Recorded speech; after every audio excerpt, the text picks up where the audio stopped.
ایک بہت بڑا طبقہ پیرانے پیر کہتا ہے، پیرانے پیر، بلکہ ان کو دستگیر تک کہہ دیتا ہے۔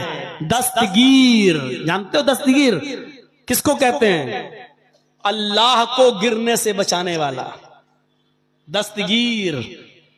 اللہ تعالیٰ کے بارے میں یہ عقیدہ ہے ان کا کہ وہ آ رہا تھا، مجھے دکھا رہا تھا چھٹا آسمان، ساتواں آسمان، چوتھا آسمان، اچانک اللہ کا پیر پھسلا، قریب تھا کہ اللہ گر جائے، قریب تھا کہ اللہ گر جائے، میں نے ہاتھ پکڑ کر ان کو کھینچ لیا۔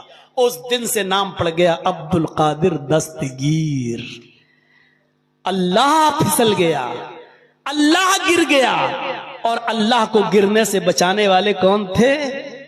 جن کے عقیدے یہ ہوں ان سے کیا توقع رکھی جائے گی؟ عبد القادر جیلانی کی۔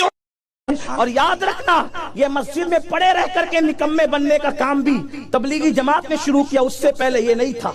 ورنہ ہمارا مذہب یہ ہے، قرآن کہتا ہے اذا نودی للصلاۃ من یوم الجمعہ، اذان ہو تو مسجد میں آؤ، اور پھر نماز ہو تو کیا کریں؟ پڑے رہے مسجد میں۔ کہ مسجد پڑے رہنے کی جگہ نہیں ہے، مسجد کھڑے رہنے کی جگہ ہے۔ مسجد پڑے رہنے کی جگہ نہیں، کھڑے رہنے کی جگہ ہے۔ اللہ نماز پڑھ کے کروں کیا؟ تو قرآن کہتا ہے فَإِذَا قُضِيَتِ الصَّلَاةُ فَانْتَشِرُوا وَابْتَغُوا مِنْ فَضْلِ اللَّهِ۔ جب نماز پڑھ دو تو باہر نکلو اور زمین پہ پھیل جاؤ اور اللہ کا فضل یعنی روزی تلاش کرو۔ مسجد میں پڑے مت رہو، روزی تلاش کرو۔ اللہ کا حکم ہے اذان ہو تو آؤ، نماز کے بعد نکل جاؤ۔ یہ مسجد پڑے رہنے کی جگہ نہیں ہے۔ اب جب مسجد میں پڑے رہنے کی اجازت نہیں تو جو گھر میں پڑے گیم کھیل رہے ہیں، گھر میں پڑے جوا کھیل رہے۔ 400 آدمیوں کی بارات گئی، ڈی جے بجے، لڑکے نے صحرا باندھ لیا ہاتھی کی سونڈ کی طرح لٹکائے، مہندی لگا لی ہاتھ میں، پوپو لال پہنچ گئے، بیٹھ گئے اسٹیج پر، ویڈیو بن رہی ہے، اور ویڈیو بننے کے بعد لڑکی کی ویڈیو بن رہی ہے، دلہن کی،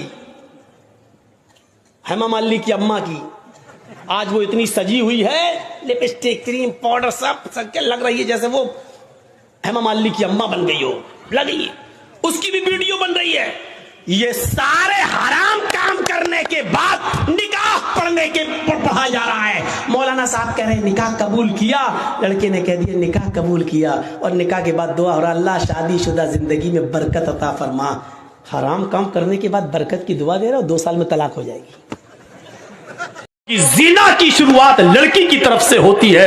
اگر لڑکی کسی لڑکے کو زنا کے لیے دعوت نہ دے تو کوئی لڑکا کسی لڑکی کے ساتھ زبردستی زنا کر ہی نہیں سکتا ہے۔ زبردستی وہ ہوتی ہے کہ کھینچ کے کھیت میں لے جائے اور اس کے ساتھ منہ کالا کرے، لیکن لڑکا لڑکی دونوں پکڑے جائیں تو اس کا مطلب یہ ہے کہ لڑکا لڑکی کو کھینچ کے نہیں لے گیا ہے، بلکہ لڑکا اور لڑکی دونوں راضی تھے، اس لیے دلی یا بمبئی میں پکڑے گئے۔ لڑکی اتنی دور کوئی کھینچ کر نہیں لے جا سکتا ہے لڑکی کو۔ اس نے لڑکی کے ساتھ ایسا کیا تو اب لڑکی کہاں جائے گی؟ جہنم میں جائے۔ میرے باپ کا کیا جا رہا ہے؟ بھاگی کیوں؟ صاحب لڑکی کا باپ پریشان ہے، زندگی بھر منہ نہیں دکھائے گا۔ ابے کمینے تو نے موبائل دیا کیوں تھا اپنی لڑکی کو؟ نہ موبائل دیا ہوتا، نہ فون پہ بات ہوتی، نہ واٹس ایپ چلتا، نہ بھاگنے کی نوبت آتی۔ ساری غلطی تو لڑکی کے باپ نے کی ہے۔ تیری لڑکی بھاگی کیسے؟ تیری لڑکی گئی کیسے؟ تیری لڑکی اس لڑکے کے ساتھ لنک میں آئی۔ اور یاد رکھنا، دنیا کا کتنا ہی امیر باپ ہو، کتنا ہی بڑا مولوی ہو، کتنا ہی بڑا سرپنچ اور چودھری ہو، اگر اس نے اپنی بیٹی کی مرضی کے خلاف اس کی شادی کسی دوسری جگہ کر دی تو اس شادی کا کوئی اعتبار نہیں ہے شریعت کے۔ مثلا ہم جہاں کرنا چاہ رہے ہیں شادی، میری بیٹی وہاں تیار نہیں ہے، میری بیٹی جہاں شادی کرنا چاہ رہی ہے وہاں ہم نہیں چاہتے کہ وہ شادی کرے۔ ہم نے اپنی پسند کا لڑکا لا کر اس کا نکاح کرا دیا، اور بیٹی مجبور ہو کر اس کے ساتھ نکاح کرتی ہے، لیکن وہ قاضی سے یہ کہتی ہے، قاضی صاحب نکاح پڑھانے والے سے کہتی ہے مولانا صاحب یہ نکاح میری مرضی کے خلاف، میرے باپ نے جو لڑکا لا کر رکھ دیا ہے یہ دل سے مجھے پسند نہیں ہے، قاضی صاحب نکاح نہیں پڑھائیں گے، اور اگر پڑھا دے کتنا رلاؤ گے اپنے ماں باپ کو، یہ تمہارے ماں باپ ہیں.